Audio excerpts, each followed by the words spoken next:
Welcome back to another episode of Made in Asia, a podcast series by Lifestyle Asia that aims to connect the cultural dots and communities across Southeast Asia through storytelling.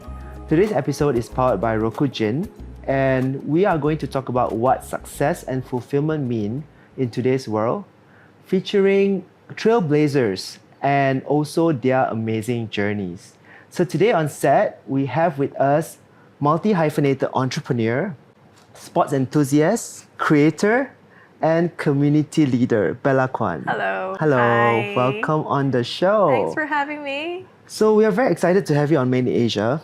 But let's start by having you introduce yourself. So I'm Bella, and I'm a co-founder of Handmade Heroes. We're a local brand from Singapore, Malaysia. I'm also a part/full-time content creator. Yeah, I've been doing this for more than a decade, I would say. I think I started since I was 16 or 17, and I'm 34 this year, so you do the math. Oh wow, almost 2 decades. Almost 2 decades, yeah. But is there something that actually we don't know about you? I used to be a martial artist. Oh. Because my dad's a martial arts instructor. So when I was young, I practiced a lot of martial arts. What kind of martial arts? Wushu. Wow. Yeah. So you cannot mess Not with a lot her. of people know this. Yeah. Oh wow. Okay.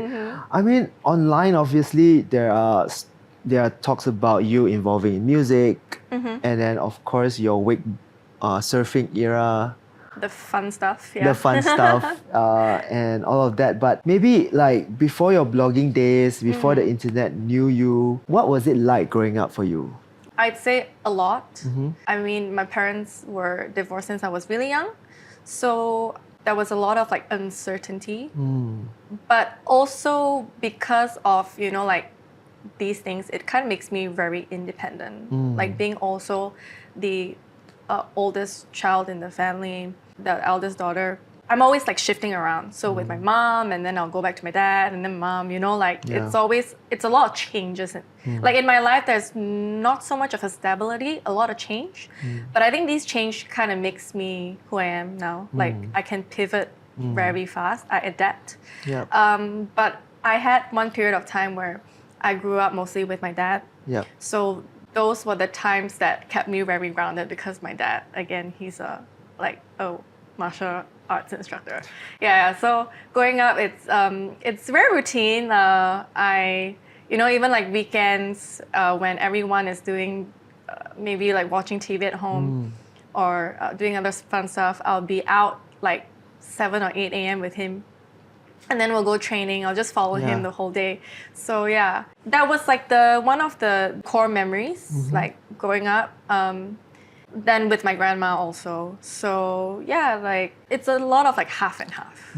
Did this whole experience growing up kind of push you to grow up faster? Certain way, yes. I think I definitely, like growing up, I know what I want and who I am, which is also kind of scary for my dad, because he's so protective. And then I'm like, no, this is not what I want. This is what I want. This is what I need, But I think one thing I'm grateful is that he really embraces it, and he lets me, just do whatever you need to do. Like even though he's very strict. But like, I guess he also has no choice but to let go, you get what I mean? To let me really figure it out. And it's also, I think, like people growing up in our era, early internet days, and then like between the 1990s and the early 2000s, where we're all like quite rebellious in that sense. We're all exploring and trying to find, interesting things about ourselves. That I think is a very interesting era to grow up in, I think that was, I'd say those days were the most fun. It's fun. It's fun. And I think when it comes to like social media back then as well, there weren't a lot of instant gratification because you literally have to work for it. Literally. There's no like post a photo and a caption. You know, you have to write a piece of blog, a long My ass God. article. You have to upload 20, 30 photos. Yes. And then you probably get like 3 comments. Yes. Or like 5 comments. Yes. But those comments are the most precious because you also know these people, they actually take time to read everything. And the fact that they would sign up an account to leave a comment, it's like that extra mile Yes. to show their support. Yeah, which is very different from now. I mean, I cringe when I read my old blogs. But Why you had a blog? Oh we my all had God. Blogspot, Okay. remember? Oh yeah. Yeah, those were the days. So yeah. then it leads to my next question. Like, how did this whole content creator life found you? It really happened very naturally. Okay. So, from blogs, and then you had your Friendster, and then you make a bunch of friends. That's how I know a lot of my friends now, like Jane and Daphne and all this. I didn't have an iPhone then. I was using a BlackBerry. Oh my God, me too. Yeah. Me too. And then, it was very different. Then someone told me, oh, have you tried Instagram? And okay, I have to say, to be honest and to be fair, I'm never the very savvy person. I was never like the first one who would hop onto a trend or would start a trend. I'm a bit conservative in that sense. Like when I'm comfortable in my own space or like what I'm doing now, I won't be like, I have to be on it. Yep. I have to be, Yep. I need the next shiny thing. Yep. So when I was really comfortable, and I remember someone said, do you have Instagram? You need to have an Instagram. Yep. Then I'm like, oh, but I don't have an iPhone. Then they're like, oh, you need to get an iPhone and download Instagram. So that was the start. Okay. So I was like, okay, I'm gonna go see what's this all about. Yep. Then you will start seeing like your friends around you having an Instagram. So I was like, okay, like let me go check out how is it like. So I got an iPhone, downloaded Instagram, and that's it. And I think for me at the time, it wasn't even content creating. For me, it was very it's like a next Friendster, right? Yeah. Like you're literally sharing. And I think at the time, everything was a lot more simpler. I share about my dog. I share about what I eat today. Oh my God. Yes. Like my food, and then you hashtag games, just very, very simple stuff. Yeah. In a way to be in touch with your friends. Then it just sort of like grew. I guess people just started following you and just things like that. But I don't really put much thought into it. Yep. Yeah, I don't really put much thought into it until I guess when you get your first gig, or people started asking you, oh, what are your rates? Yeah. And you're like, Rates? I need to figure that out. Yeah. So that was just the whole process was very natural, I have to say. Yeah. So, and then when content creator life found you, how did that then change your life personally and publicly? I remembered when I was actively doing content on social media, I was still in college. Okay. So that peak was quite quick. You grew very quickly. I think as compared to my media. peers, I wasn't. Okay. And until now, I feel like I'm still very slow. That's how I feel. Like as compared, some people, they grow very fast or they go viral very fast. But I always see myself as very like slow and steady. That's what I do, everything like slow and steady. But I am confident in the sense where I know my community. I have good clients. So I just focused on what I did, And then when I was in college, I had to make a decision. Either I would further my studies, and I did music back then. Yep. Further my studies overseas, or I will stay and continue pursuing what I'm pursuing, which is content creating. Yep. And then they don't even call you a content creator, then they call you an influencer. Oh, then it's called influencer. Yeah. Okay. Not even KOL. There was no such KOL. thing. There's no KOL such thing as never KOL. exists. Never.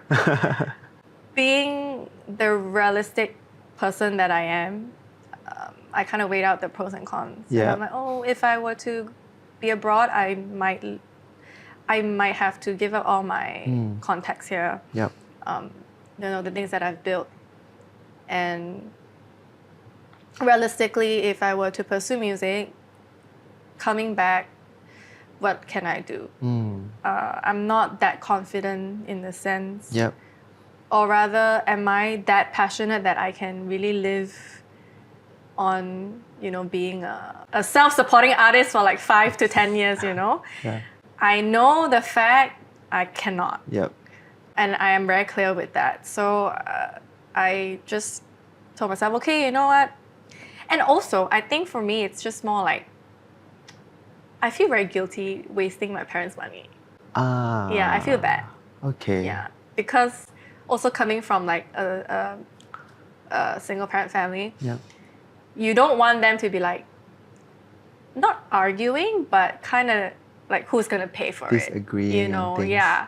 So I always tell myself, okay, you know what? I got this. Yep. I'm just gonna stay and just keep doing what I'm doing. Is it also safe to say that you saw an opportunity coming and you, being your independent self, sees this opportunity as, oh, it could work? Yeah. But it's yeah. also very scary because back then It is. it's something 'Cause so new. Yeah. Everything is very vague. Yeah.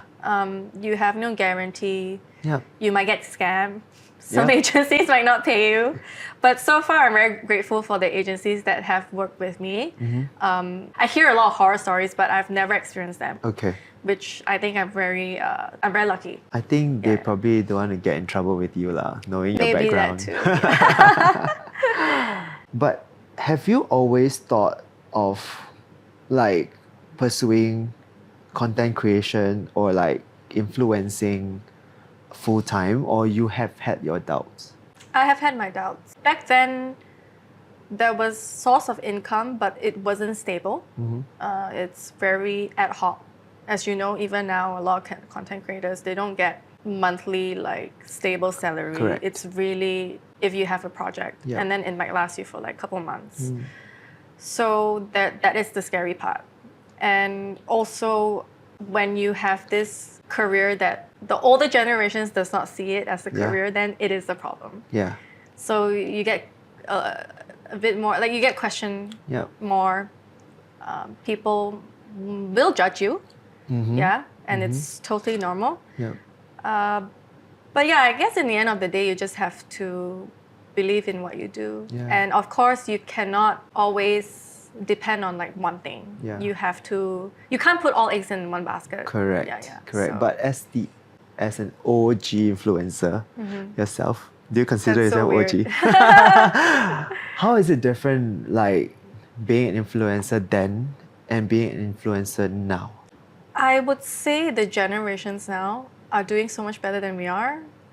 They are so fearless. They are so natural in front of the camera. And I feel like they have zero like, Anxiety. zero anxiety, zero, Self they awareness. have, like zero, not self-awareness, but they have a lot of awareness, but they're not afraid to speak up. Yeah. And they are very natural. They don't need like 10 takes to make that one video perfect. I think they just articulate as they go. Yeah. And it's like so quick. Yeah. Like cadences, Oh, for an yes. example. Yeah. I think he is amazing, and I think he's just being himself. Yeah. And I feel like the generations now are doing so well with that. Yeah. I mean, Please correct me if I'm wrong, but you see, social media trends is so and they're so fast. fast. So fast. Yeah, so fast. Sometimes I have a lot of things in my mind where I want to say.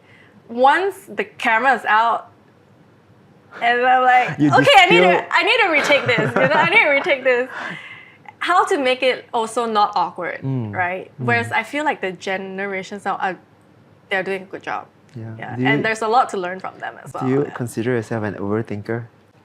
No, Oh, I am not an overthinker. because for me, I will overthink all the ideas I have in my head, and what comes out is like this distilled version that is so like vanilla, I guess. I know. Okay, so I will cringe. Uh-huh. I don't overthink. I'm like, okay, this is such a good idea, or like, I have this idea, I'm gonna do it. But once I do it, I'm like, okay, Really? maybe how can we execute this but not make it cringy, Yeah. you know? Yeah. Yeah. So right now, obviously we know that you are a multi-hyphenated creative. Beyond just being a creator, right? You delve in businesses. You are also organizing community events. These things actually go hand in hand. How having influence and a business, they coexist together and they influence each other. In your own words, is it always a better idea to wear these different hats as a backup plan, or do you think it's more of a sustenance for your own self? In the beginning was a backup plan. So I did content creating. Then, As a backup plan, or for me, it was content creating first, then business as a more security. okay. Yeah. But I think nowadays it's very different. Like business owners, they will also become a social media person or a creator. Yeah. Because that's how it helps them to build that connection with their community. So it really depends how you see it. I do see it as both. Yeah. It's security, also Sustenance. yeah, sustenance. Yeah. You know, like one of those reels where they said, "Oh, I did not know. Like as a business owner, I did not know that I'm required to dance right now in front of TikTok." Yeah, that's in a way it is the It's life also right part now. of growing, right? Yeah. It's also like embracing like trends and embracing like how the new movement in businesses are, I guess. So this is like this is social media, and it's either you hop onto it and you try, or you can just go with your own like your own ways. Yeah. So putting on the business hat right now, do you think trends also like influence the way you decide on businesses? Say for instance, right now, you know, you and I, we both play pickleball, and pickleball is such a trending sport right now. Like, because of it being trending, is it wise then to jump into the business of pickleball? I would say yes and no. It really depends on the timing. There are a lot of more pickleball courts coming up, you know, in the next, I don't know, the next year or so. It's good to jump on trends, but if you catch it early and you do it early, because when it's like oversaturated after and you are like the last few that's like on it, maybe the returns are not as great as, you know, as compared that you jump onto it in the first year that everyone's doing it. Yeah. But yeah, I have to say, definitely, if you hop on it early or you are at the right timing, I don't see why not. So then it comes back to your own business as well, Handmade Heroes, right? I believe this year is your 10th year. Yes, we turned 10 today, this year. But let's talk about that. Back then, 10 years ago, did you actually started this business with your business partners because it's something that is non-existent in the market, or was it because of a trend? 10 years ago, I think trends are not as... We don't have things like trending, you know. It was more of filling the gap. Because me, myself, I have extremely sensitive skin. And believe it or not, but I used to have like really bad breakouts on my forehead. Like, it's just covered with acne. Okay. Yeah, and you can't tell right now. I would love to believe you. But no, I'm serious. So, clean skincare wasn't a thing yet. Yeah. There are a lot of skincare that still do synthetic fragrance, unfortunately. And I can't use any of those because it would break me out like crazy and I would get really, really sensitive skin. And until now, I still... Like, I love trying different brands, different skincare. Skincare that has great ingredients. Yeah. But despite me trying sometimes, then I'm like, oh, it's such great ingredients, but the smell of it or the fragrance in there, you know, it would be great if they didn't have it. Then I would use it more. You know, it's just always coming back to like the few ingredients that I wish they didn't add. That's how I think this whole business came about, because we wanted to build something that we personally will use, and also to create a mindful skincare brand that is sustainable as well, and more accessible to women all ages. Yeah. And when you think about 10 years ago, when people talk about natural ingredients or natural brands, right?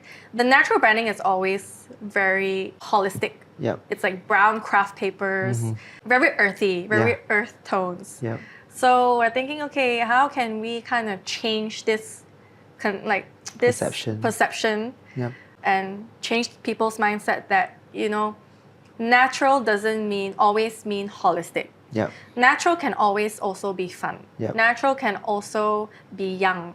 Not only aunties can use, but all of us can. Cool young girls can use too. And not also gender itself. Like we're inclusive. It's not just like for the females. We have also for our like male customers as well. Yeah. So that's how the whole thing came about. So it's also a little bit on jumping on it early, right? I believe you're one of the first few brands that really dive into the whole clean beauty. Yeah. Actually, you're right. So I think for maybe some of our listeners who are not familiar with Handmade Heroes, maybe you want to share a little bit about the brand. Okay, sure. And maybe some of the highlights for you personally about the brand. Okay, so for us, as a brand, we always believe in healthy skin, not flawless skin, because, I mean, let's be real, we can't always have flawless skin. We emphasize on, helping you achieve healthy skin. Yeah. And of course, in this time of like, in this society, at this time, we cannot be like 100%, like everything must be natural. Like in your lifestyle, some people get really extreme about it. We don't preach that, but we always believe that it's a balance. So if you're looking for something like more natural towards your skin or something more gentle, we can always provide that. And also we're small batch manufacturing. So we're trying to minimize as much waste as we can. That's why if you look at our shelf life, it's fairly short. It's about 2 to 3 years. But that also means that the turnover is very frequent. You can ensure that the products that you're getting, it's not made like 5 years ago. And we're just putting it on the shelf, waiting for you guys to grab it. You always know that every batch is still like freshly made in a way. So we try our best as we can for the community and for the planet. But again, we can't be always 100%. Of course. Right? There are certain like packaging, we are still using recycled plastics and things like that. But also we have to weigh out the pros and cons because sometimes glass is not necessarily the best. Especially if you're also shipping it out overseas. So it's still a lot of educating work to do. Yes, of course. But what has been one of your personal highlights being part of this brand? I think the personal highlights is to you manage to learn a lot from A to Z because we also do our own production. So the formulation, you learn about the ingredients, you learn about how actually a lip dew is made. Then when you ask, because you always will have to ask questions, then the chemist will explain to you, we did this, but we can't do that. There's a lot of back end stuff people don't see. But it's also the fun part of it. And you get to learn a lot of these things that you're like, I never knew this is how it's made. I never knew this plus this ingredients equals to that, So it's a lot of all these fun, I guess, knowledge. I really like that because it's also not just self-discovery, but you're also discovering new knowledge. Life knowledge that you probably didn't know you needed, right? Yeah, especially when you are not in, I don't know, the beauty industry prior. And then to jump into it to understand the science behind it. The science behind it. And then they'll tell you what, emollients, things like that. All these names that, I think that's a really fun part of it is to be able to learn and discover more things Yep. behind the scenes. Yep. And also, then you realize how much effort it is that's being put into one product. And you become more appreciative Yeah. of things, right? Yeah, that's for sure. But if I were to say something that was really exciting was Lily Collins. So Can you share a little bit about that? Until now, it's still a mystery to us on how she got her hands onto our product. Okay. So one day, I remember that was it pre or post COVID, but it was like in between that timeline. Yeah. I woke up to like my phone, like people was just blowing up our DMs. I get like WhatsApp messages and everyone's like, oh my God, Lily Collins just featured you guys on Vogue's Get Ready With Me on YouTube.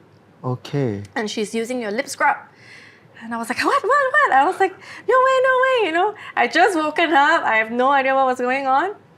And I went to watch the video and I was like, oh my God. Literally, she said, Handmade Heroes. Like, word to word. I'm like, oh my God, this is so unreal. Yeah. Like, imagine a Hollywood star has mentioned. And she was so big because of Emily in Paris. Yes, Yeah. and she just did the first season of Emily in Paris. It was so surreal. Like until now, looking back and watching back the video, sometimes we still like watch, and then you're like, oh, I can't believe she did that, you know. Yeah. And we're just speculating, oh, how did she got the product? Yep. Until now, it's still a mystery to us. But the fact that she did it, and it was really I think it's a confidence boost for us. Yep. As a, not for the business. I think it's just more on the ingredients that we believe in, the formulation that we believe in, because we also sometimes will doubt ourselves. Like, is our formulation not good enough? Yeah. Is the ingredients that we put into our product not good enough? Could it be better? You know, things like that. But somehow when someone validates it, and you're like, okay, I think we're on the right path. As well as, you know, Hiram, he was a skincare guru. He was really big during the COVID times as well. If you search his videos, he reviews all these celebrities' skincare routines. And like this, he's a YouTuber, I believe. So like he also kind of did review Lily Collins' video, and he's like, oh, I've never heard of Handmade Heroes. Let me look it up. And when he looked it up, he was reading our ingredients. He was actually, again, validating, like, oh, they have really good ingredients. You know, these are the things that I think we want to hear. Yeah. It's not so much of just the optics of the brand. Correct. But it's really, this is what we stand for. And being validated, it's a very nice feeling. It feels so good. Yeah. Because it's like validating what all the hard work that you guys have put into and building a product. I don't know how many months, 6 months, a year? Sometimes a year. Yeah.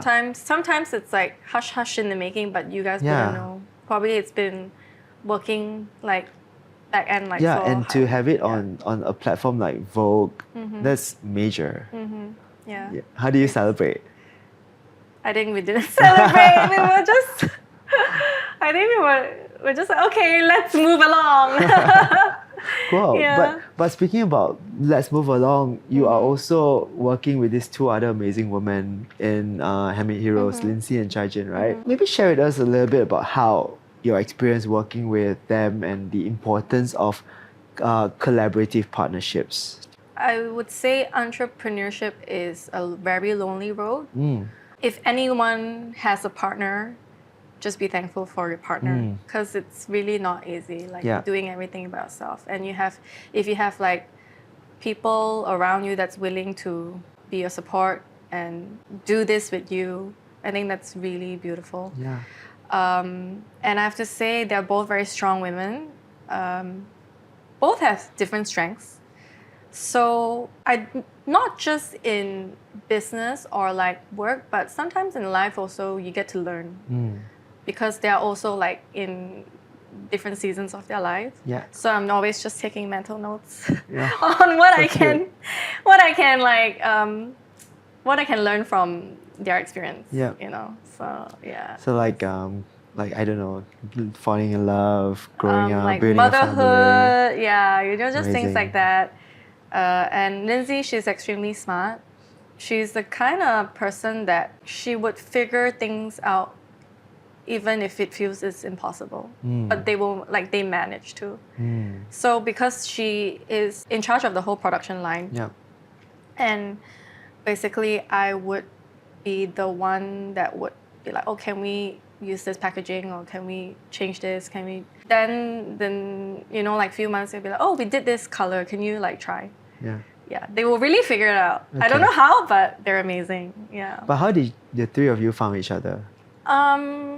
I was being introduced to Lindsay by a friend. So was the one that initially started Handmade Heroes first. She is, like I said, she's very smart, and she's very crafty also. So she used to make her own like homemade soaps and body scrubs and things like that. So that's how the whole thing started. Yeah. And then they were in Singapore in the beginning, and then slowly moved to Malaysia together with the whole production.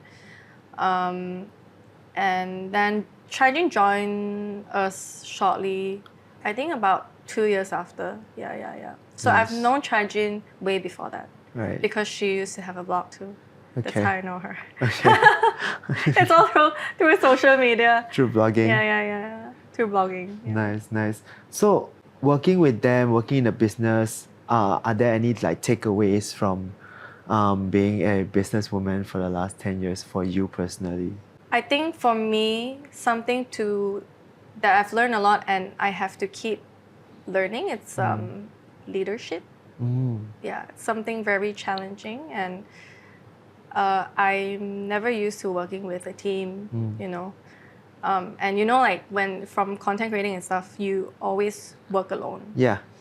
So And you also mentioned you have always been independent throughout your entire life. Yeah, I'm like a lone wolf. Yeah.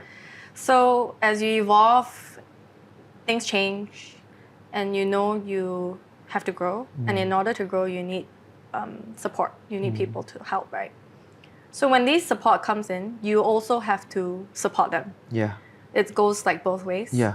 So how do you learn how to be this person that also has the balance of being caring, Yep.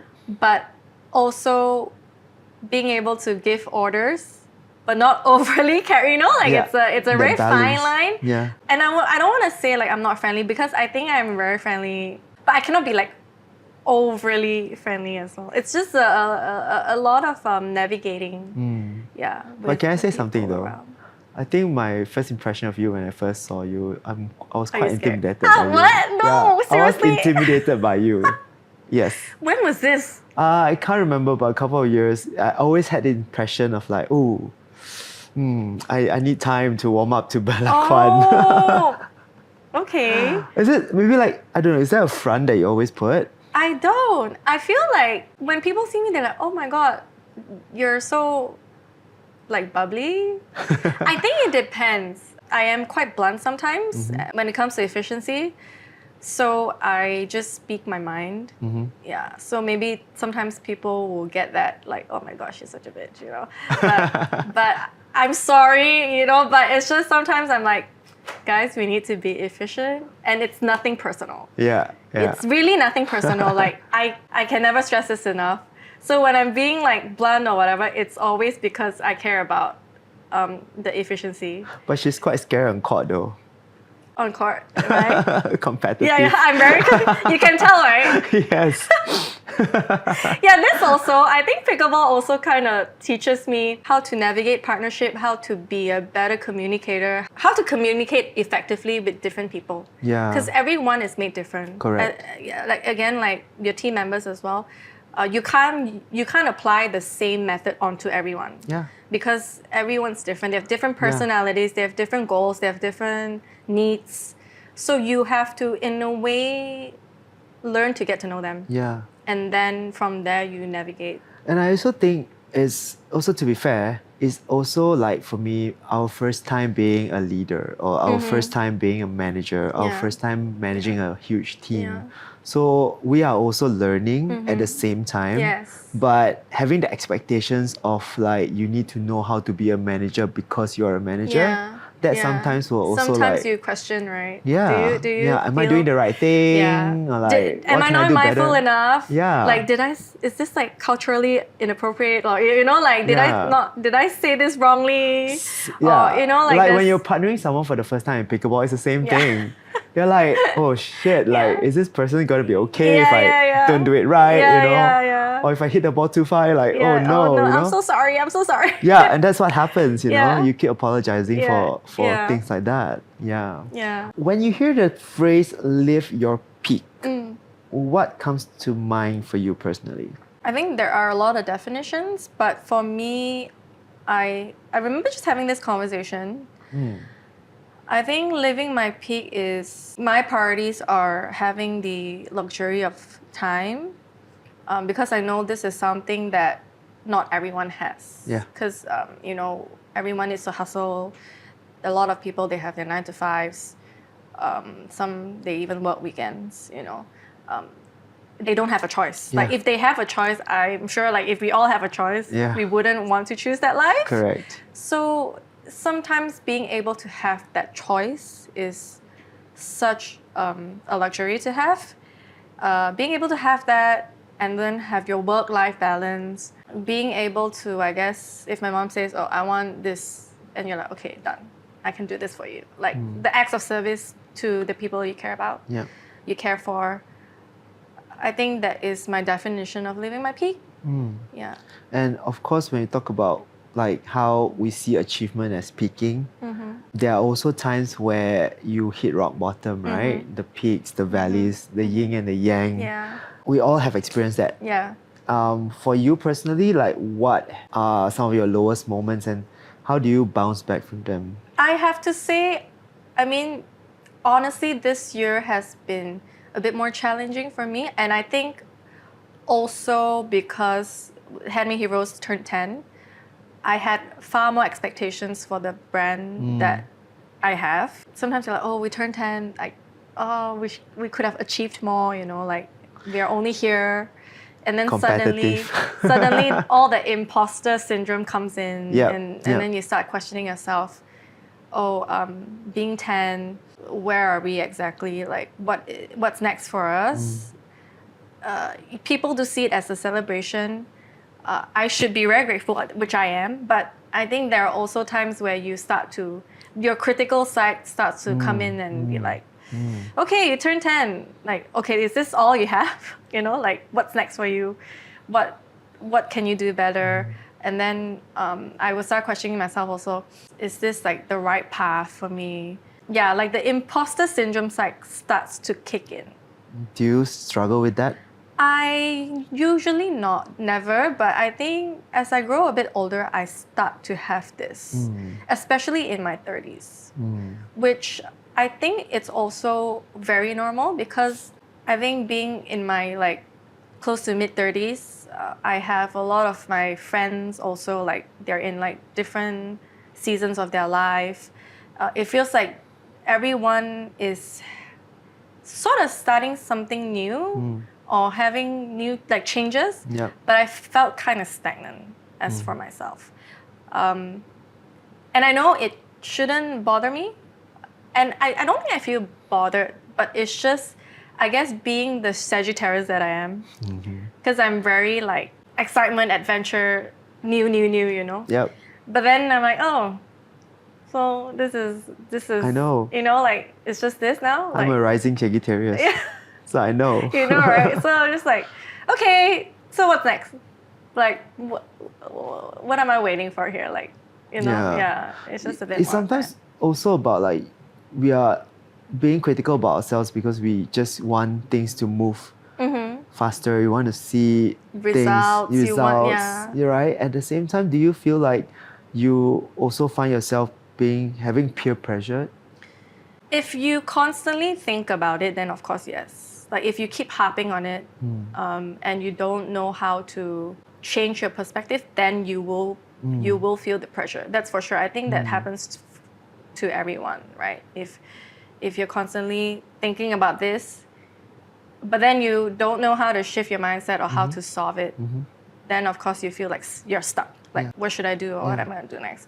So I think having perspective, it's so important. Like, how do you change your mindset and your perspective? For now, I always tell myself, there are a lot of things you can't control. So those things, if you can't control, like, don't harp on it.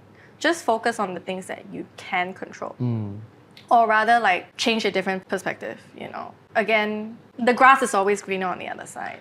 Yeah, you think, oh my God, this person is starting this or doing that, but maybe that person also feels so envious of you because they're like, oh, it's so nice. Like, because you don't know what goes behind closed doors, right? Sometimes. Yeah. But for you personally, how important is it to have like a support system, and like what is support system is very, very important. And I was never the person that I would ask for help since young until like now. Funny story, I broke my foot last time. Yep, I've read online. Yeah. It's very famous online, this story. Yeah, it's like a near-death experience, right? My dad does not know until I was fully healed. Okay. And that was like, not really fully healed, but I was at least in that I look okay stage. So like 6 months, I refused to see him because I was so scared that he'd be so worried. Yep. You know, so I'm that kind of person. Like, I don't like to trouble people. I don't like to worry people. But as I grow older, I realize you can't swallow everything and it will consume you. So the best, and I have to say, the best is having your girlfriends. For me, at least. I think having friends, having a supportive group of friends, even family that you can talk to, it really makes a difference. Yeah, it does. Yeah. And I think just if you need to talk to somebody, just go for it. You might think they don't have time for you, but trust me, if you voice out, if someone cares about you, they'll be there for you. And they will make time for you, They right? will for sure. Yeah. I know, like, with you, we also, like, I relate very much with your personality. I think I'm kind of similar. I try not to tell someone or like my family my issues until things are a bit dire. Like it's kind of like dying down. You're like, oh, by the way, that just happened. Like, oh, by the way, I broke my foot. Yeah. But for you personally, how do you find yourself in such a way where you get overwhelmed or like you are so heavily burdened by so many issues? How do you decompress? I have a drink. Like a drink. Or no, I play a lot of pickleball. Okay. Okay. I mean, it's not something you don't know already. I think sports is the best way. Really, sports is like the best way to decompress. Traveling is really the best way. Just to reset, right? Yeah. I think even you don't have to be out of the country. Even going to a new, like, just somewhere new, just a different place where you can just spend a few days, just a change of scenery, being in nature, that's like the best way, I think, really. Speaking about drinks, I'm curious also, like, what is your favorite way of enjoying gin? I like with herbs. So like rosemary. Or like sweet basil. Do you infuse your gin? I don't, but I think I should. For some reason, I like basil with gin a lot. And some peppercorns. Pink peppercorns. Nice. I don't like too sweet of drinks, so I would ratio my tonic and soda. Oh my God, that is my only way of having I can't do gin. Pure tonic. Sometimes pure soda is like, it's fine. But if I want the best of both worlds, it has to be tonic and soda together. So I will have my gin with Sonic. soda tonic. So good, right? Yeah. Yeah, it's just too many steps trying to put in like herbs and Yeah. like little thingamajigs inside. So it's just gin, Yeah. soda, I think that is the tonic, if done. you kind of want to have like a nightcap, like a on the daily, you don't have anything else. Yeah, that's the best. And it felt healthier too. Yeah, that's for sure. Yeah. I feel healthier. Okay, back to serious conversation. Like, what about boundaries? Do you set boundaries for yourself? I do.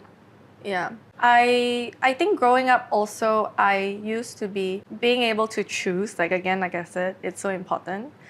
So being able to also set boundaries and really know what you want and what you don't want, that's also so important for me. So yeah, definitely I set my boundaries. Yeah. What kind of boundaries do you set? Like learning to say no? Is there something that you learn I think later that's part of your really life? basic for everybody. Okay. So if you are someone if you're a yes man, I would tell you please prioritize yourself sometimes and really think of not what you want, you know. It's more like sometimes what is better for you. Yeah. Yeah. Because if we want, honestly, we can want everything, like so many things that we want. But is it necessary or if it's good for you, that's another question. For sure. Yeah. I'm very curious because like at the same time for me, speaking to you for the past hour, you have a very strong personality. It feels like you know what you want. You're very clear with your vision. It feels like your vision board is all thought up. But what actually drives you or keeps you motivated every day? I would say the community, that's for sure. If people comes up to us and tells us like they really like the things that we do, or even a follower that comes up and said, maybe certain post like it resonates with them or it helps them, or even someone tags me and be like, I tried out your recipe. I'm like, oh, thanks. You know, it's nice to know that people enjoy the things that you enjoy, because I do like to share. Yeah. And that motivates me. Then it makes me want to do more, because then I'm like, okay, you like it? Okay, And it's also I'll the try little it. things that really matter, right? Yeah. It's not about the big action or the, your big act. Yeah. But it's these little things that you don't realize happening and it's actually like impacting other people. Yeah, for sure. And then that comes back to you as well. Yeah. But creatively, where do you find your growth in terms of being a creative person? I have been a bit slow on content creating, but I would like to pick up more. But I do realize, I think recent years it has shifted a bit. I used to do more like travel, more beauty stuff. And I think recent years I find a lot of joy in hosting, in cooking, more home-related stuff. So I think that's where I find a lot more outlet for me. Yeah. Creativity-wise. Yeah. And I believe like what you said earlier, like it's very important, even like for me to surround myself with the right people, and especially those who really lift you up, and can support you in different ways, right? How big of a role does community now play in your life? It's big. I think without community, you are really nothing. Because these are the people that actually makes you who you are. You know, they are the one that supports you so you can have opportunities, you have chances. You know, like they are willing to hear you out. They're willing to be there and listen. They believe in what you stand for. And without them, you are really nothing. Yeah. So I have to say very, very important. So on that note, do you have anything that you like to say to your community out there? I think I'm and I'm very, very grateful for the community and for the people. I know a lot, they probably don't DM or write and, express themselves, but I know a lot of them. And some they would actually write in and express. And it's just like the little notes and the sweet words that really, it's very encouraging. And even when you have a bad day, but you receive something and it really changes your mood entirely, Yeah. you know. Yeah. Yeah. Okay. And is there anything new or exciting that you are exploring right now? I have a lot of ideas, but not anything that I'm executing at the moment. But if I do, you'll know. Yeah, yeah.